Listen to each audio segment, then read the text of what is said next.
Hey, Jessica and Kathy, thank you so much for your sponsorship of this. It's really important to have partners like you to be able to bring the quality content that we do, and especially bringing Jessica on to talk about some of the research that she's been doing. And when it comes to what we're doing, education training is critical for our future of emergency management.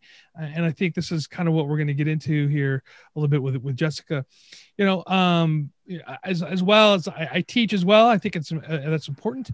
And Jessica, tell me a little bit about what is it, emergency management? Emergency management, emergent as a profession. I had a debate the other day with somebody regarding profession, that word, whether we are a profession or just a discipline. And what do you think? We are not yet a profession. By all characteristics that one defines a profession by, we have not achieved yet a single one. Well, that's something that we have to be working for. So that being said, you've been doing a lot of research into the field, what we're doing, and I know you want to share this today, and I'm just going to turn it over to you. So this is your time to shine.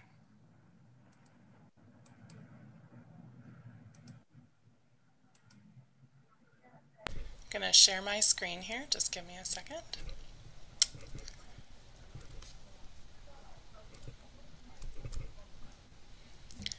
Is my screen viewable at home? Yep. Okay, wonderful. So thank you so much for having me and giving me this opportunity to chat with you all today. My name is Jessica Jensen. I'm at North Dakota State University, and I'm an associate professor in the program and also the head of the department here.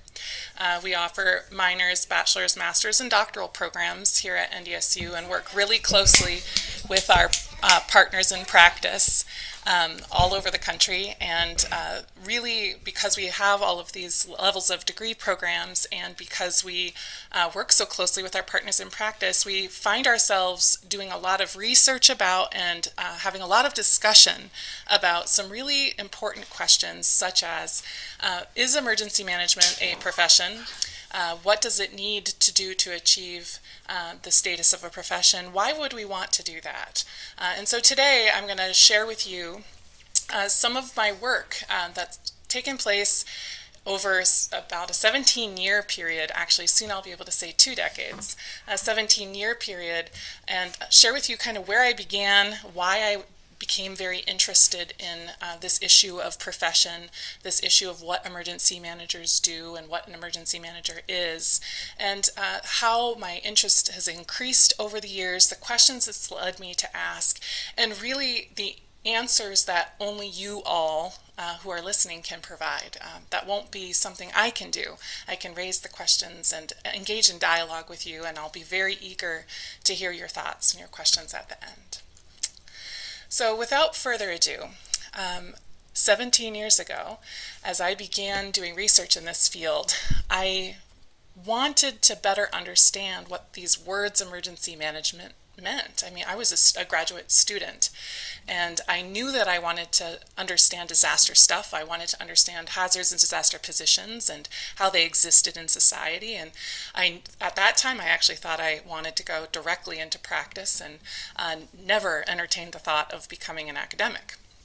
But I needed to have a better understanding of what emergency management was. And so I started looking for answers. And of course, because I was a graduate student, one of the first places I began to seek understanding of what emergency management was in like books and articles and something we call the hazards and disaster research literature. So all of this stuff that was being done in all of these different academic disciplines, studying disaster and hazards as they kind of appear in society and how we try to manage them. And as I read through all of these truly thousands and thousands of studies, I came to develop an understanding of what emergency management needed to be, right? If this is the function that helps society and organizations deal with this stuff, then what the literature was saying we needed to be was a facilitator of the frameworks in which mitigation, preparedness, response, and recovery were going to be addressed within organizations and jurisdictions across the country and at all levels.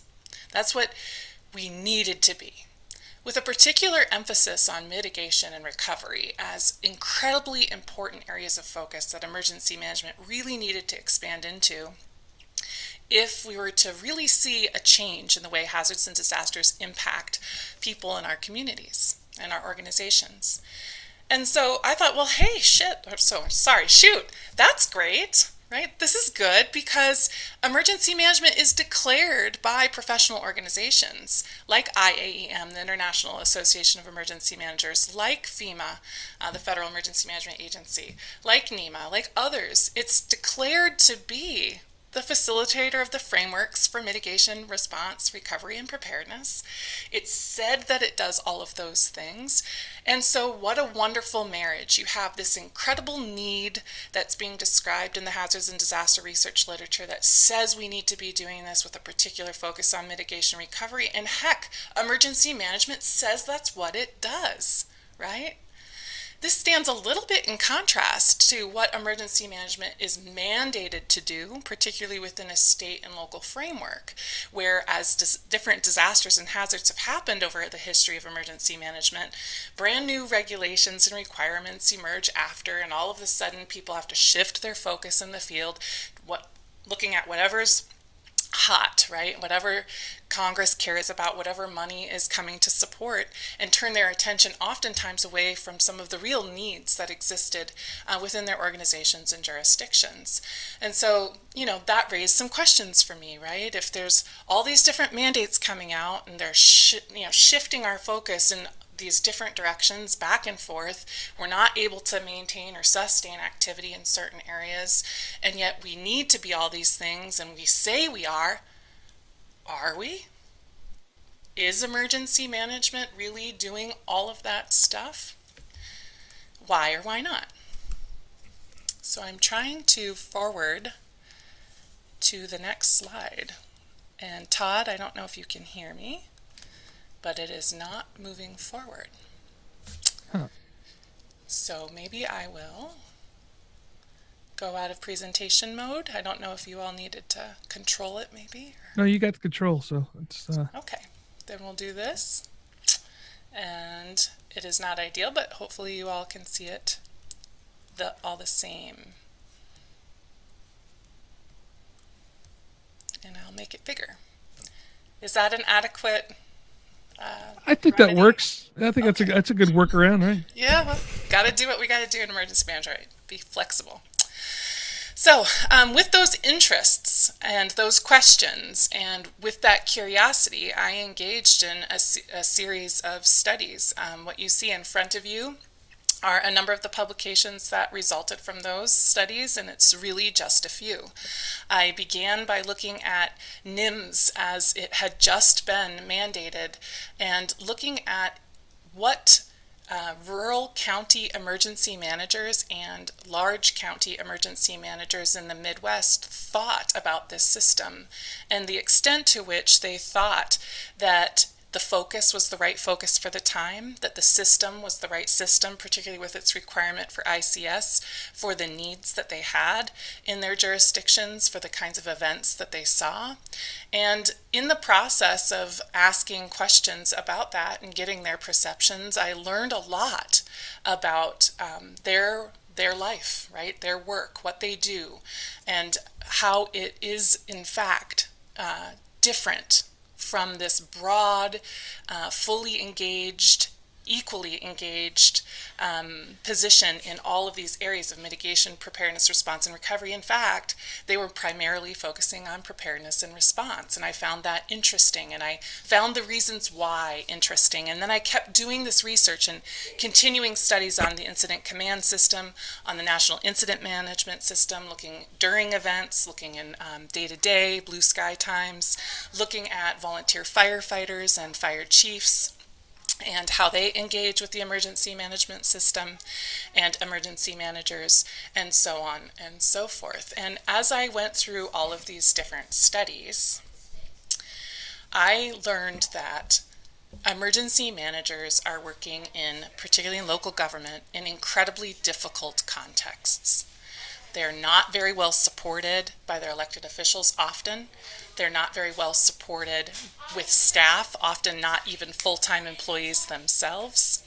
They are not adequately resourced in terms of a budget. They often have other duties as assigned. You know, they're the dispatch operator, or they're the Veterans Administrative Benefits person for the county, making it an incredibly hard context to do emergency management at all, much less anything beyond the minimum mandates of the moment. Wow, right? I mean, I just developed an incredible respect for the people that were in those positions, and awe, really, of all that they were trying to do, and it was heroes' work, in my view. Of course, I also then noticed that we weren't seeing the exact same context all the time. We were seeing a lot of variation out there across all these studies, across all the states in which I did my work, largely urban states, rural states, mixed states. We were seeing variation, right? Some places were pretty reasonably well staffed. Some places they had a number of full-time staff. They had specialists in training or planning. They had mitigation specialists, right? In some places, they were doing this more broad role, fully engaged in all of these areas. In some places, they were better placed in the organizational structure of the jurisdiction, directly reporting to the chief administrative or elected official, for example. But in the vast majority, that wasn't the case. They were buried in some public safety department, and maybe within that, in a fire, under the fire function, or other combinations that were bizarre at times. These were all observed. So then I found initially, no, right? No, emergency management wasn't what it says it is, what it declares itself to be through those professional associations. And no, it also wasn't what research was saying it needs to be. But darn it, the reasons why? Well, that wasn't a lack of intent or interest or wanting to help the world. It's because we're working in really, really tough situations, and all things are not equal out there in emergency management. Further, I began to see that what emergency managers were focusing on in these difficult contexts was the same thing it's always been. Firefighting, meaning responding to the latest whatever, a lot of grants administration, and insofar as we want to talk about functional areas or phases, it wasn't comprehensive emergency management that was happening. It was a focus on preparedness for a response. Getting ready and getting buy-in and getting plans done and exercises done for that very brief window of time, that 3 to 5 days of response. So it wasn't broad. And that was so true. Even when we saw variation, it was massively true, this narrow perspective or narrow activity within the job.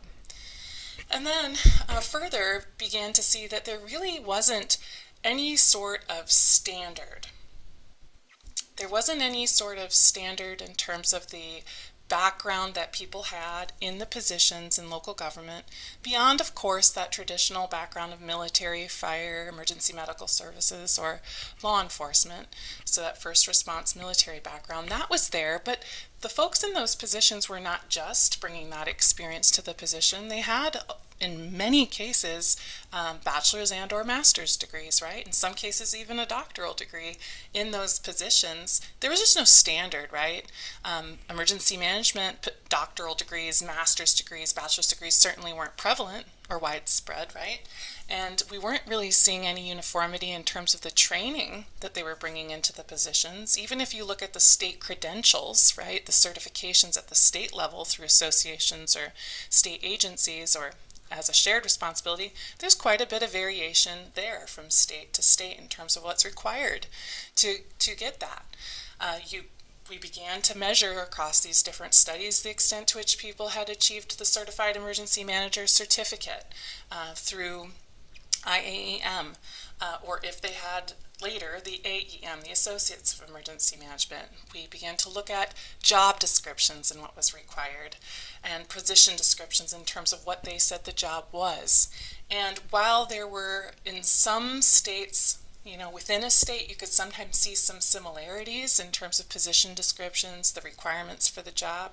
When it came to what people were bringing into those positions, there really wasn't a standard, right? There wasn't a standard body of knowledge they were bringing. There wasn't a standard in terms of training that they were bringing. There was a lot of diversity, which can, of course, be a wonderful thing, right? Diversity can be a very healthy, very important thing. But if we're looking at the next point, because of that diversity, right, in conjunction with other factors, we were also seeing that the hallmarks of a profession were not there. To have a profession, you have to have a gatekeeping body that regulates entry into the field and performance in the field, often seen in the form of certification and regulation around a code of conduct.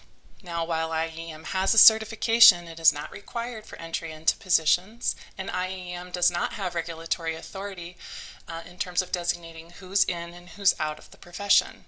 There isn't a code of conduct that's widespread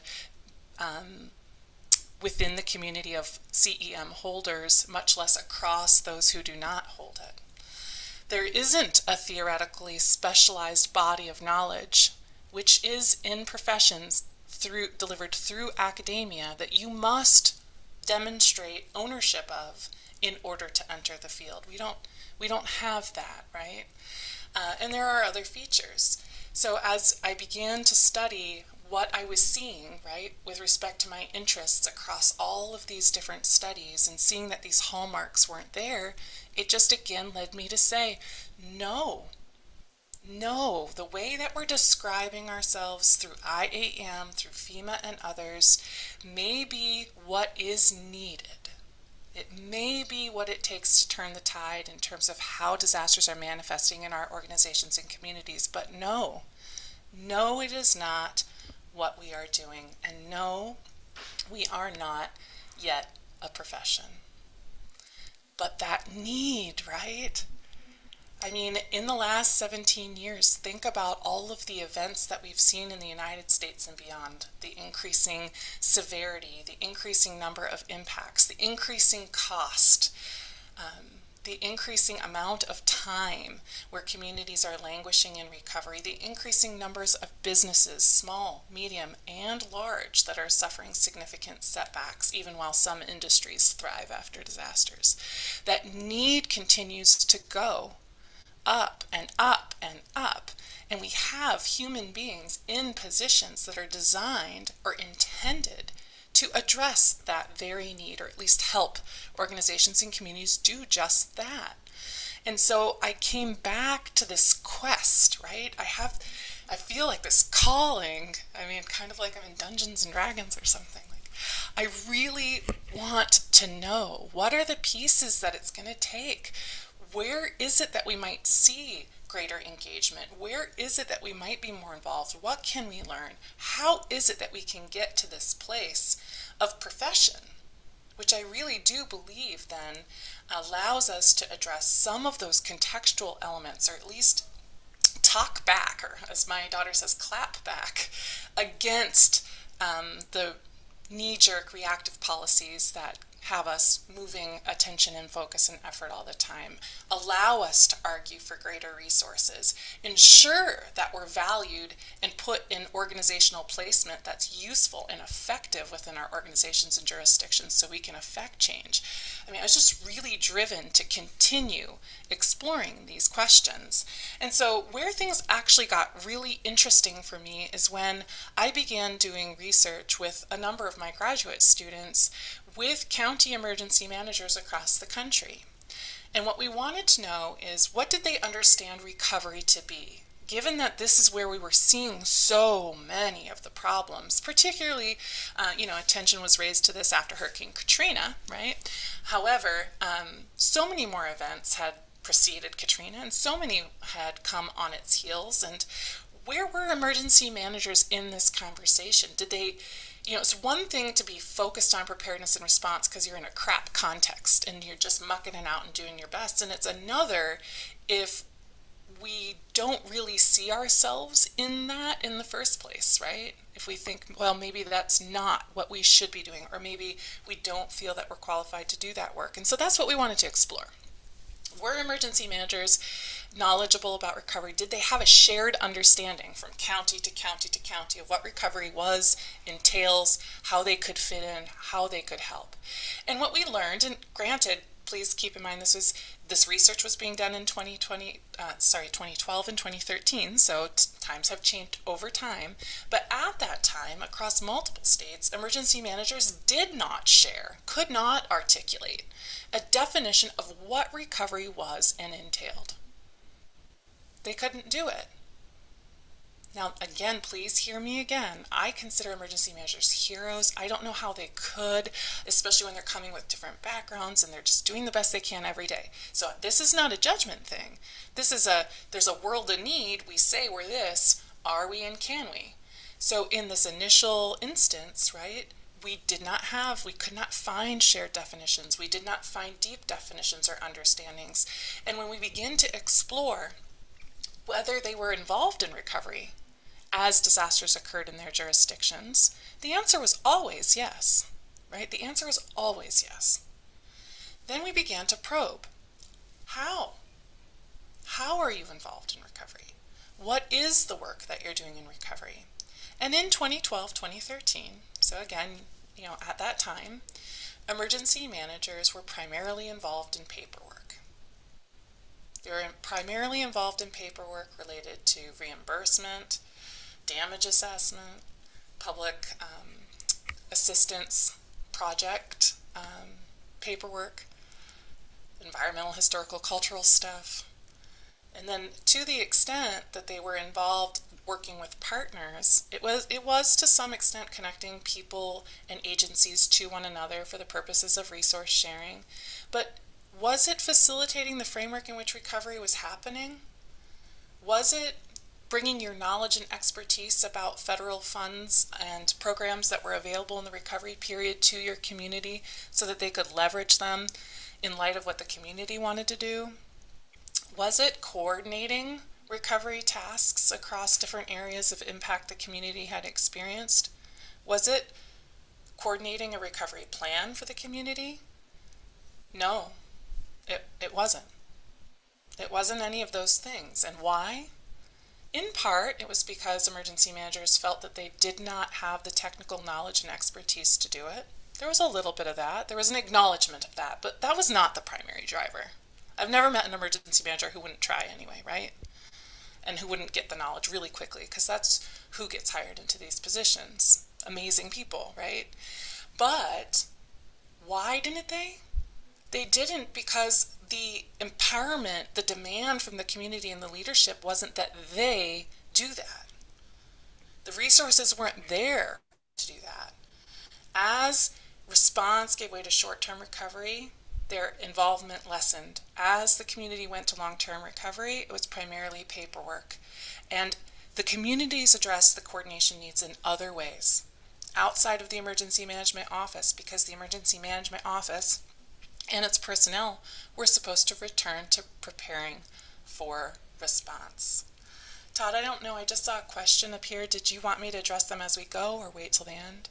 We can wait to the end, or unless you feel it's pertinent. It didn't pop up on the screen, so I didn't see the actual question. So I can wait and move quickly toward the end.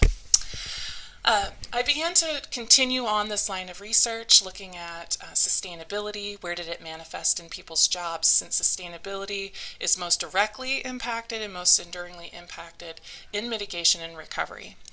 So looking at where emergency managers were involved in that, and finding once again that they did not believe that that was what, while they thought it was a general philosophy and a value that they deeply held, the tasks and the activities that they associated with their work were related to preparedness, response, and in some cases continuity, but not towards mitigation and not towards recovery, with an important exception when it came to planning.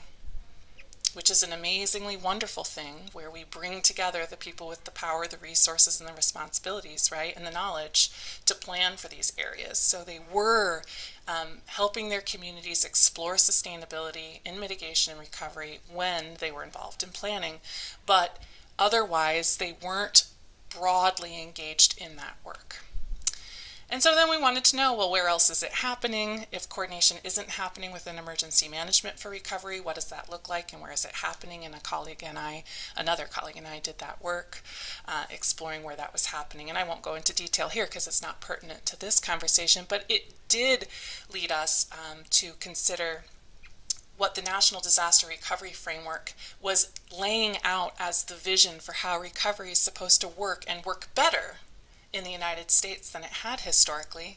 And in the National Disaster Recovery Framework, it recommended recovery coordinators for all levels of government and had very specific language that function, that coordination, did not need to be in emergency management offices. And that just pissed me off, quite frankly. It didn't make sense. I mean, emergency management, even FEMA, which is within, promulgated this document, right? Shepherded its creation. They're not saying that, even though they're saying emergency management is all of these things, but coordination for recovery didn't need to be in that office. I'm not saying the same person, no, right? I'm not saying the same human being, but didn't need to be co-located. So we began really, again, just asking these questions. Why is that happening? Where could it be?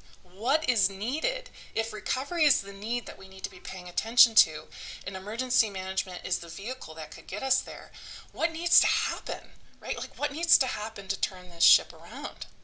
And so those are some of those questions we were asking. And it didn't stop there. It just kept getting more and more interesting for me professionally, but also because I'm really personally on this quest.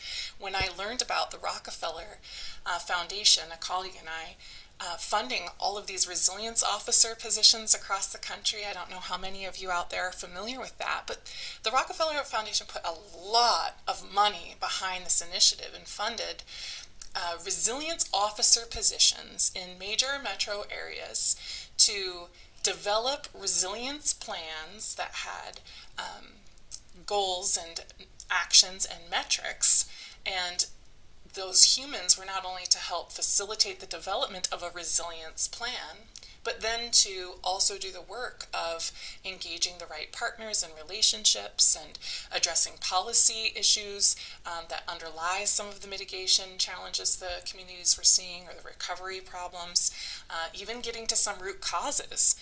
That's what those positions were out there to do. And that's what they were doing. So we really wanted to talk to them like, what?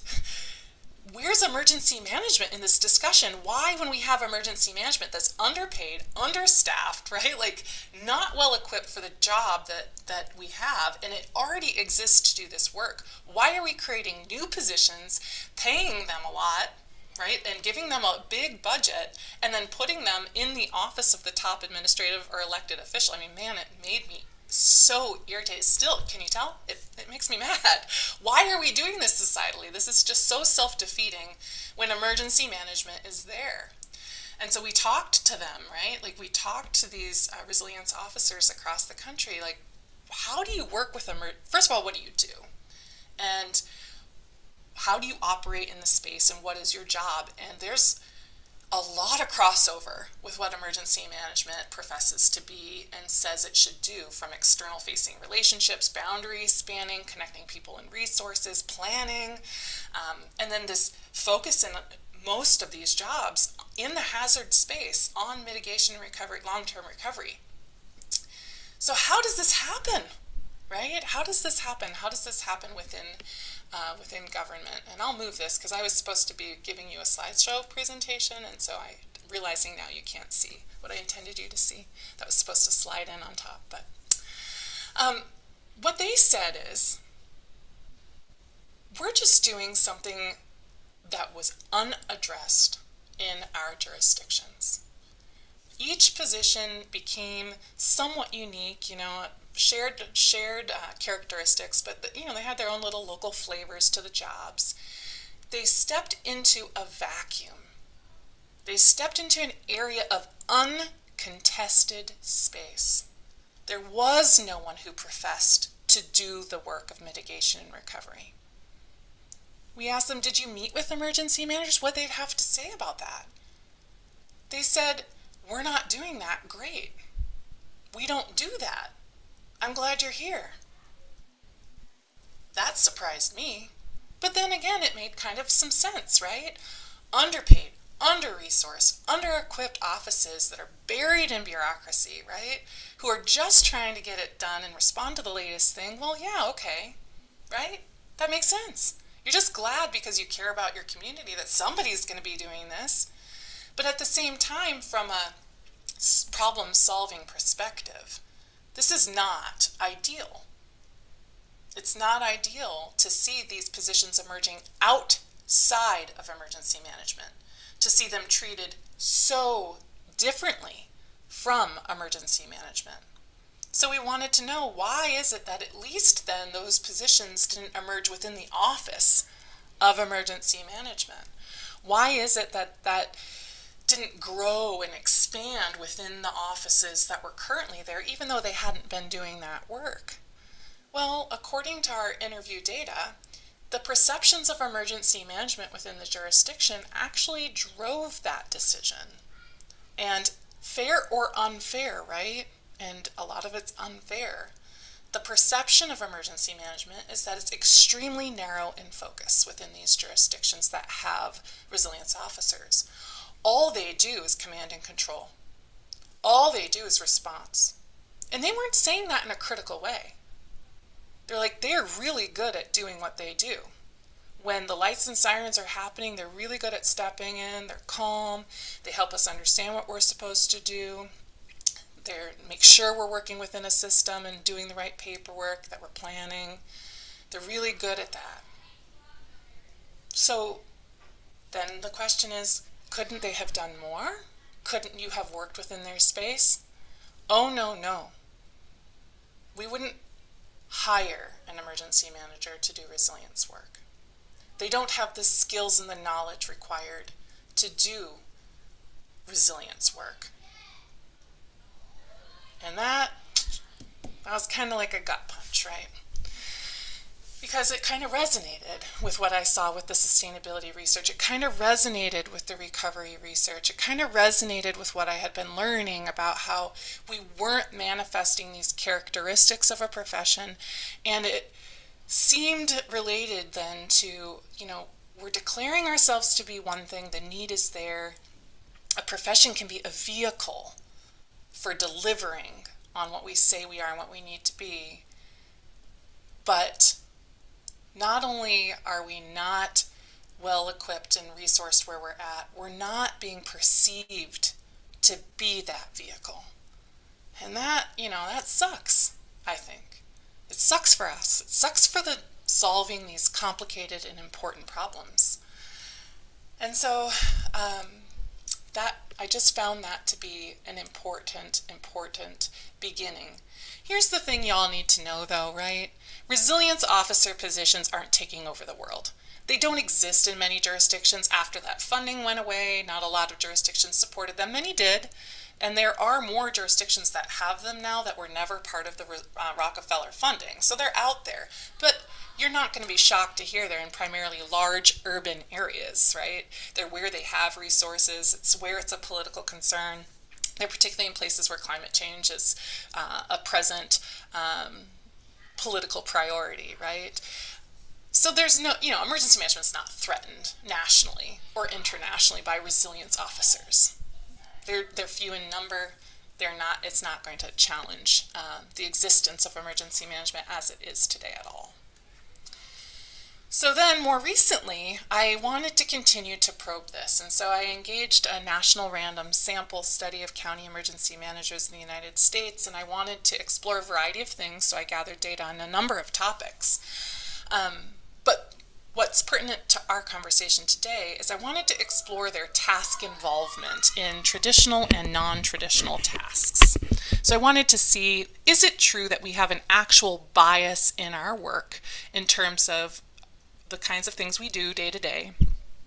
And then I wanted to see, are we really working then with a narrower group of stakeholders than we could be, and collaborators? Are we working with the people, as we've been criticized, by the way, not my research, but other research has said that local emergency managers and emergency management in general does not collaborate well outside of those they're most comfortable with. Now, I would push back on that finding and say, okay, maybe there is some comfort there that comes with working with a lot of people intensely over time, but it's also a time and bandwidth thing. Like, if you staff me, I'll go meet with whoever, right?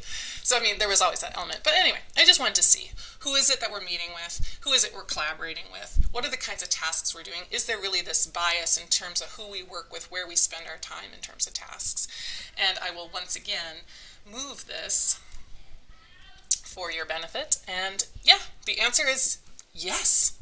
Yes, there is the people are in fact spending their time on preparedness and response stuff and not on mitigation and recovery stuff.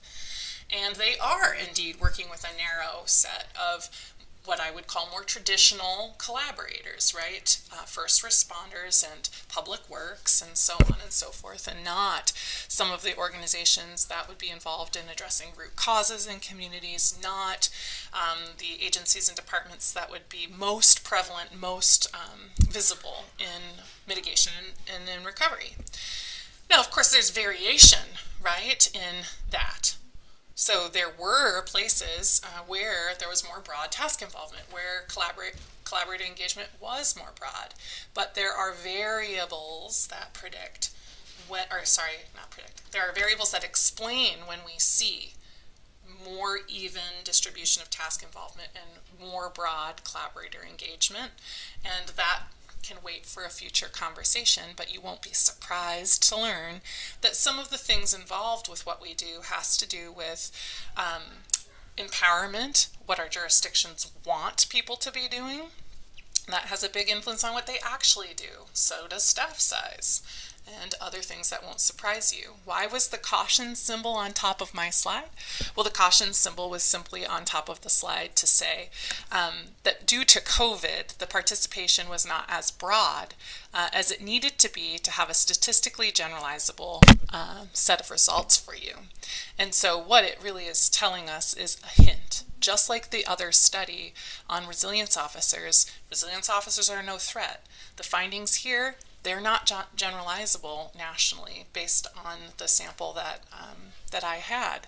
However, they give us cause to pause and to ask these questions. Where are we? Are we what we declare ourselves to be? If we want to be that, what do we need? What do we need to get there? How do we get that?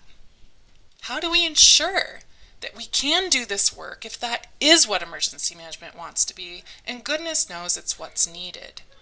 And the thing is, we're uniquely situated. Emergency management has opportunity in its existence nationally and locally. Granted, those positions aren't ideal, right? They're not all full-time dedicated to EM.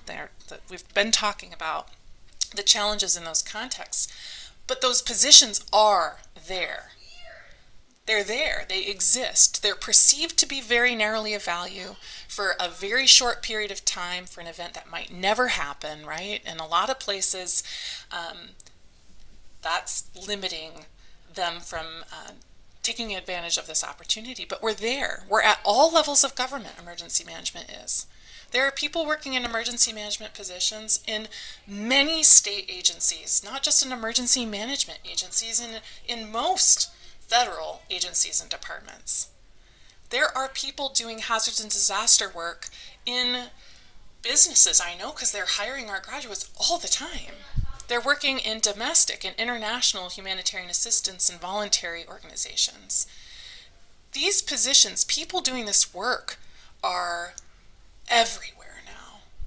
And then, God, I didn't even mention all the regulated places, right, that require people to do this work now. So all kinds of settings, from anyone receiving Medicaid funding, any organization like that, to airports and critical infrastructure and utilities, and the list goes on, right?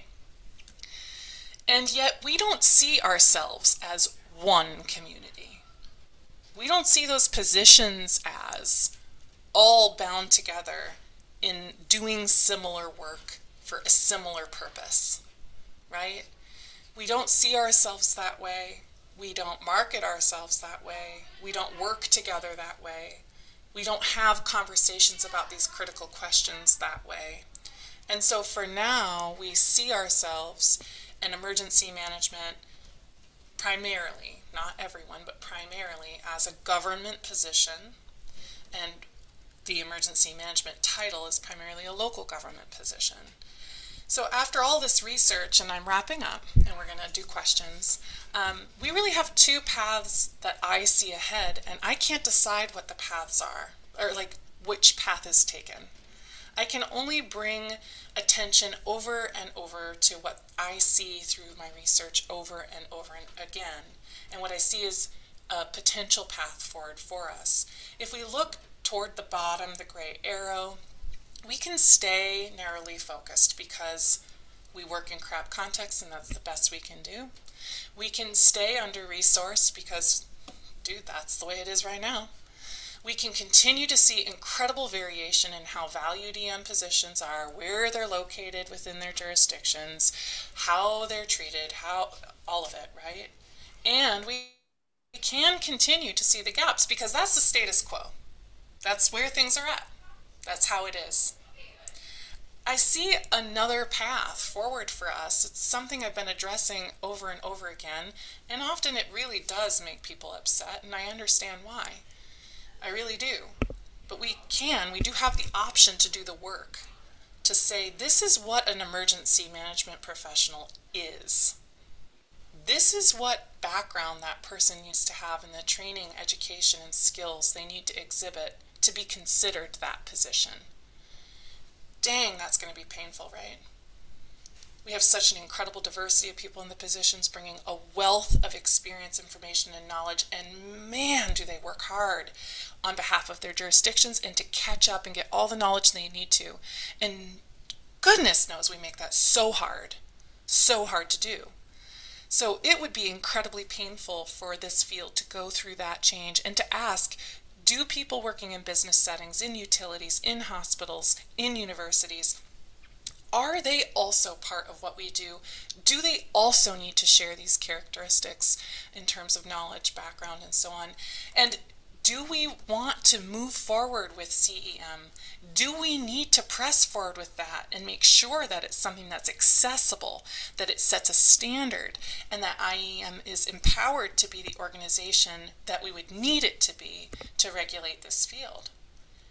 We need unity around those kinds of issues, and it will only come through the work, and it will only come through the pain.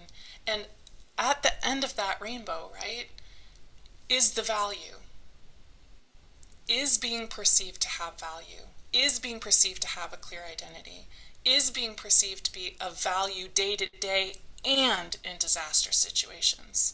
Because resilience officers, remember, they were hired day to day, doing day to day work for disaster stuff, right? So we have the potential to be seen, to be marketed that way. We have the potential to see ourselves as the resilience officers were, well situated in our organizational structures, well resourced as they are. We have that potential, but they need to know what we are. They need to see similarity in what we do. They have to identify us as having those values, and to get there is going to be really, really difficult work. So I'm going to continue on my quest, right? I'm going to continue to do research. I'm going to continue to educate hazards and disaster researchers and say, no, you're getting it wrong. They're not responsible for that. That's not what they do. Don't tell them it's their fault. Don't tell them they're supposed to do that. They can't do it. You don't know the context you're doing your research on. I'm going to continue to educate students and make sure that they understand the on-the-ground realities of emergency management, that they know the heroes' work that people in the field are doing, that they understand how hard it is to be successful in those contexts. And I'm going to continue to advocate to crowds like you to get into this conversation, to have it broadly. We need to see it in every professional association, in every state, over and over and over until it's done. We have to see everybody fighting about it, frankly, not like physically, right? But we need to have these arguments. We need to have these debates. We have to sustain this conversation, and I'm going to continue to advocate that we do it because the work is too important. And the opportunity is there. And hell, we already say we're doing it. So why not make it happen? There is a path forward to that. So I'll advocate that. And for you all out there, I ask that everyone try to take the time to step back and think about that big picture stuff. It's so hard to do. It feels like such a luxury. I know it's a privilege for me to do it because I'm not working in the context that so many are. And yet it's that connection to the big picture and what we do day to day to the big mission that might allow us to trudge forward into conversations we know are going to be hard and to participate in them and to engage in those discussions. And so that's where I'm going to leave it and open it up to those questions. I'll stop sharing, and I don't know, Todd, if you want to direct them to me or if I should kind of glance through. Yeah, we can do a little bit of both, but I want to start off with the first question I was asked, and Arthur Sure. kind of brought it up, is what exactly does define a profession?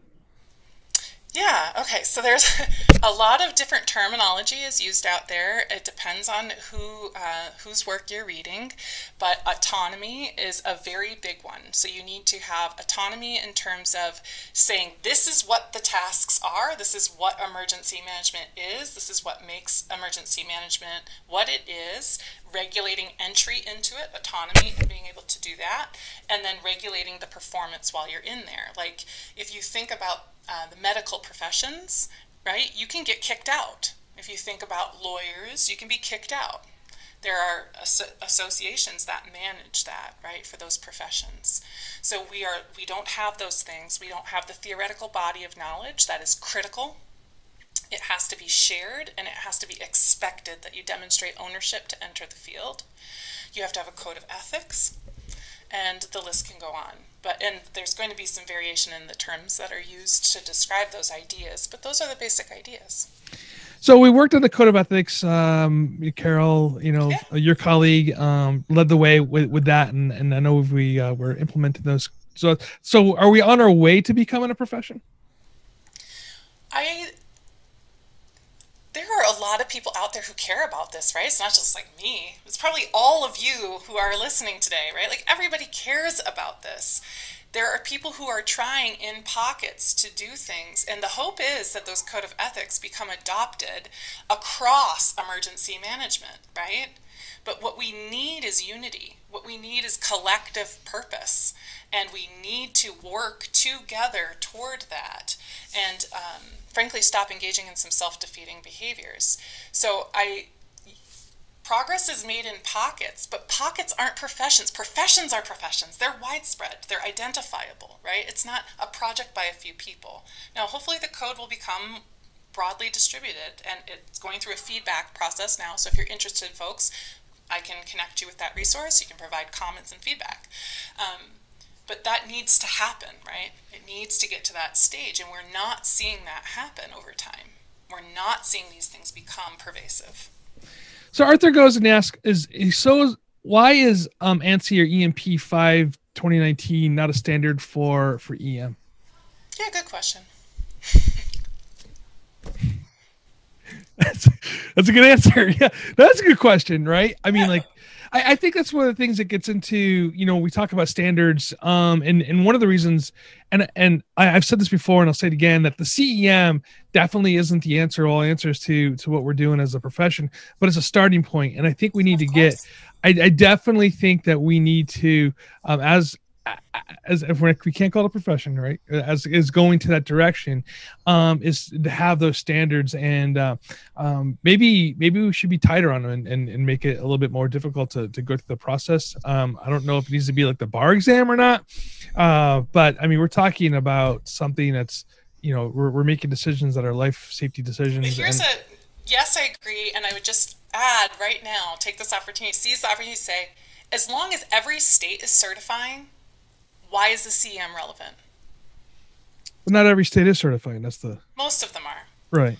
I mean, if not the state, the association. And then you've got counter certifications depending on let's say, different continuity certifications, for example. Are those specialties within emergency management, or is that something different altogether? Now, we can have that debate.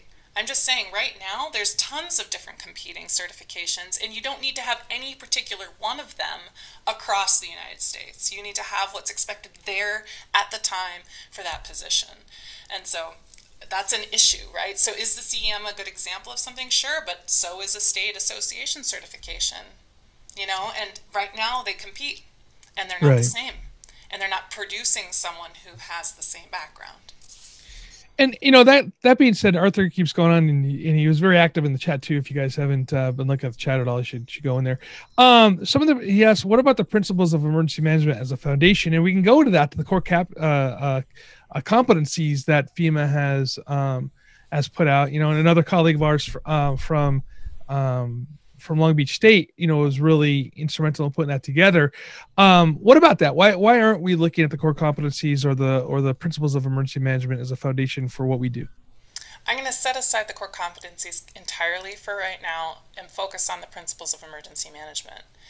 I absolutely 100% believe that that can be a foundation for a profession of emergency management, and should be, and I have spoken on that to that effect many times. If anyone's interested, I have a series of short videos where I talk about the 3 identities of emergency management and how they relate to one another. And in their old videos at this point, right? It's like 2015, 2016. So for quite some time, I've been a very strong advocate for those as the foundation for a profession. And if you think about those principles of emergency management, they are the principles that guide the work in other settings of practice, right? That are also doing this hazards work. And so, again, I would advocate, from my personal view, that you will have far more strength in an advocacy coalition, far more presence, if you perceive the profession to be more broad and united by the principles. So Grant asks, where do you see emergency managers being valued over business operations continuity specialists? I don't know if there's a competing... Is it helpful to say that they're both somewhat unvalued in their settings? I was about to say, I'm not sure if there's a competing interest here or not. It seems like we, you know... Yeah, that's a tough question to ask there, Grant. Yeah, I mean, I have students who are currently in continuity positions and so on, and graduates and others I know, right, many. I would say that they face similar challenges in their organizational settings to what we see in local government jurisdictions. And again, why banding together and working together as a collective to for identity and mutual support and advocacy can be very useful and pragmatic. Right. Dan Schaefer asked about your PhD program at NDSU, whether it's online or in person. Right now it's in person, correct? Yeah, so our master's program can be remote synchronous. The doctoral program is, in terms of the core coursework, it's in person. The reasons are great, though. I'd love to sell you on them and tell you, like, you get mentorship and teaching experience and publications. And that would set us apart from what online programs are able to do. And it seems that, Dan says, it seems that most mitigation activities involve engineering background, including building codes, flood control, etc. Should we start recruiting more engineers into the EM field? So I don't think that in order for emergency management to be the facilitator of these conversations, the driver of making sure that communities are addressing and embracing mitigation, that they need to be technical experts in engineering or other similar related fields. I don't think that that's necessary. I think generalists, right? A lot of emergency managers describe themselves as generalists, but when it comes to the know-how and kind of some of the techno-speak that they have with response, you don't see that with mitigation. So I think what we would be best is for us not to change what we do, not to become brand new specialists in a new area, but to become more familiar with the language, to become more familiar with the options for the different hazards that are in the jurisdictions, to be better at facilitating those dialogues, just like we do with response, right? We're doing it in those other areas. So John says, are there any studies that have looked at the burnout rate, at least, of EM employees, and if time, bandwidth, and limited resources continue to be an issue, where does the time and effort come from to attain professional credentials? John, that is an outstanding question. I mean, I hope you heard from me that I get that, right? I mean, I really, really, really get that. And no, there are no studies on the burnout rate right now, but if you're alive and you're connected in emergency management, you're hearing from everyone you talk to who's in emergency management that they're considering quitting if they haven't already or retiring, right? I mean, it's COVID, but even before that, this was, in many cases, soul-sucking, demanding, and work, right, in a hard context. So I just do know, though, that the answer isn't, the status quo is not the answer. I'm going to go with Eric Hodge asked, because I looked at this fall's IEM conference agenda, and I don't believe I saw a session on resiliency in EM's role. Eric, just to let you know, I am actually presenting at IEM on that topic, on resiliency. So if you want to come see my session, I'd be happy to see you there. John goes on. These are I'm pulling some of these out of the comments as well. If you do have questions, please put them in the Q&A, because that populates in front of us really quickly. I will try to scrub the questions that are in chat, but if I miss your chat questions, I do apologize. John goes back and says, John Saunders says, do not most EM associations have a code of conduct? And is there a gap between the standard of language? So I would just once again say that the confounding problem wouldn't be that they have one, it's that they all have one. That's the problem. It's like they all have a certification. Well, which one is the entry to do you need for the entry to the profession? Well, none of them, or only the one in that state. Same with the code of conduct. There is differences in language. They do not all have one, right? But IAEM has one, and it doesn't match what Minnesota has, which doesn't match what Montana has. Right? That's the problem. We need one, right?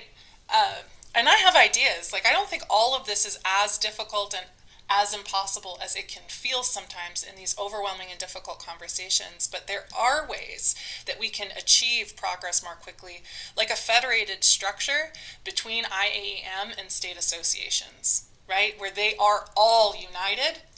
Boom, we see change. You start to see some alignment with some ability to have variation for local state needs, right? But you have a core that's shared in those certifications. Bam, we see change. Like things like that. Absolutely. Now we only have time for a couple more questions. Just to let everybody know, we will be broadcasting this again on the EM Weekly YouTube channel. So I will put this up, and we'll also send an email out in regards to that. So thank you for your patience on that. Yeah, and I also wanted to just share this. I'm sorry to do this again, but here's some information if you wanted to get in touch with me. I'd be happy to chat with anyone who wants to chat emergency management anytime.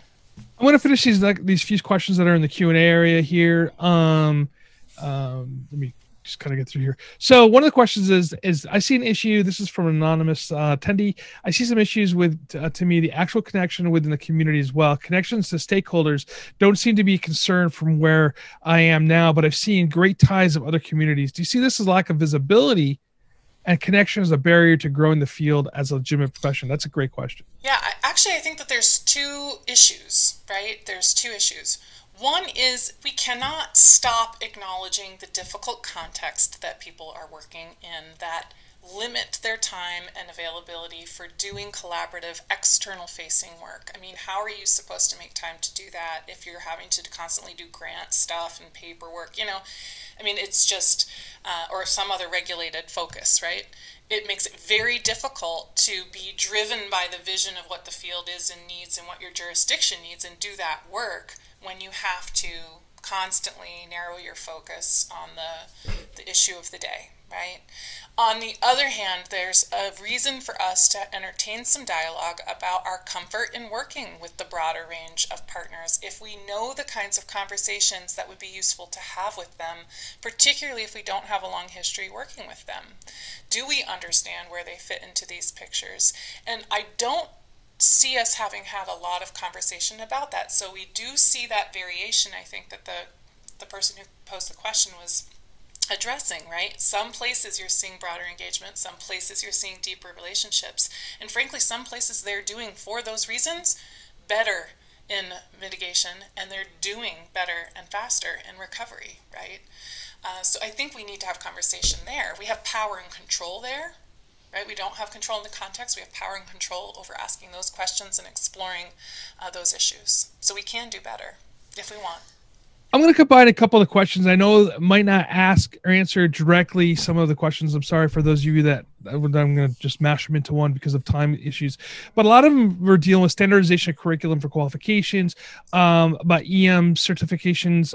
Some are saying, hey, there's not a competition with the CEM because they're kind of using those ideas behind it. And I agree in some cases that there's not necessarily competing. I don't think that's what the point of that was. But then this is where it kind of comes down to, and Dan, I agree with you 100%. It says, it sounds like we need to have an EM equivalent to the National Registry of EMTs, which, by the way, if you take a look at that organization, which is a nonprofit organization, it took them a while to become the national standard. I remember, man, I'm aging myself. I think it was like the late 80s or something like that they really kind of came up, and it really hasn't been till the last, say, 5-10 years that it's been accepted nationally. What can we do to increase that equivalent? I have a lot of ideas that we won't have time to discuss here. Call me, text me, email me, let's do this. However, well, here's what I will say. I worked with IAEM in their policy with Martha Braddock, who some of you may know, who was their policy advisor for many years. I worked closely with them in the Government Affairs Committee for years, and we were asked repeatedly by various staff in different committees in the House and Senate, how many emergency managers are there in the United States? Something like 10,000? Great question. Good guess. We could not answer it. Do we need a national registry? Yes! Yes, we do. Yes, that's what professions have. They have lists. We should be able to count ourselves and say, this many are in cities, this many are in townships, this many are in counties, and if we're going to expand the title, or those who are in the profession, to state agencies, to federal, to business, to utilities, and so on, they need to be listed too. We have to be able to say that. Until we can, who should take us seriously? Absolutely.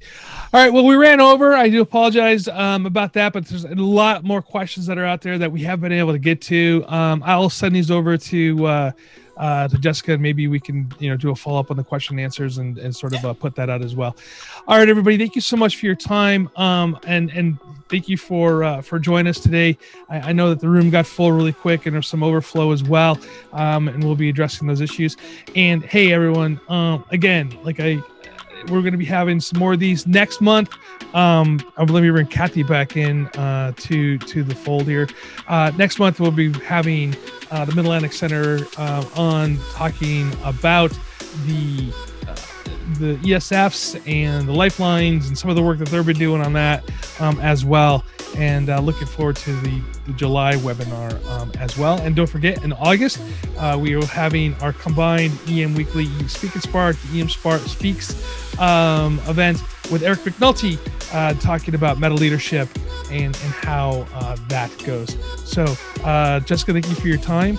Kathy, thank you so much for your sponsorship of this. And until next time, stay safe, stay cool, and stay hydrated. Thank you.